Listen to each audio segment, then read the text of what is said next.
Hey folks, Brian Blessing coming to you from Las Vegas here at BangTheBook.com, and we're talking NASCAR. The Daytona 500 is Sunday, but there's an opportunity maybe to make a little dough here on Thursday. We get a pair of, they're called the Gander RV Duels.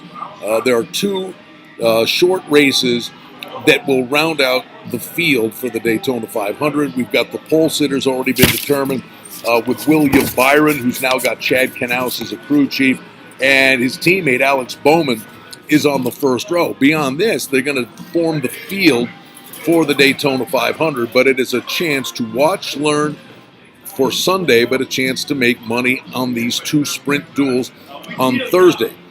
The bottom line is, the odds to win the Daytona 500, they're kind of cut in half for this event. So if you get a guy like Kevin Harvick's 8-1, Brad Keselowski 8-1, Joey Logano 8-1 to win the Daytona 500, you're looking at these guys in the $450 range. Keselowski's $3 to win the first RV duel.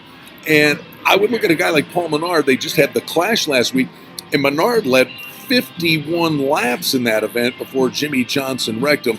So in this particular instance, you might take a look in that first duel at a guy like Paul Menard. Logano's the favorite for the second duel.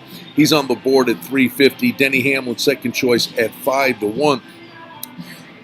Kurt Busch, 9-1. I take a shot here. He's 14-1 to win the Daytona 500. The thing with, and we're going to do a video on the race itself, once the field's formulated and we know the pit stall selections, but the unique thing here about Daytona, they're flat out restrictor plate racing, and there could be the big one, the big accident, and you can go price hunting here, an opportunity for long shots to win the Daytona 500 because you only get one kick at it, guys get ultra aggressive, and you could be sitting 6th or 7th in the final couple of laps, and something happens up front, and you can win this thing. And we've seen that, in fact, in the past. You look at the most recent winners. Austin Dillon won last year, Kurt Busch 2 years ago, Denny Hamlin, then Joey Logano.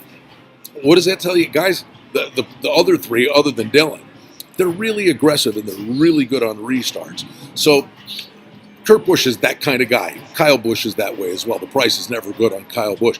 But I take a shot at it. Kurt Busch at 9-1 on a restart. He could have an opportunity to win his duel. And I think Menard off the Clash at 9-1 are viable price options. If you're going to watch it, take a shot, maybe make a little money, but use Thursday as the big learning tool for matchups and ultimately how you think the Daytona 500 will play out. And the bottom line is no one knows because guys get so aggressive, and we saw it's a freight train outside line.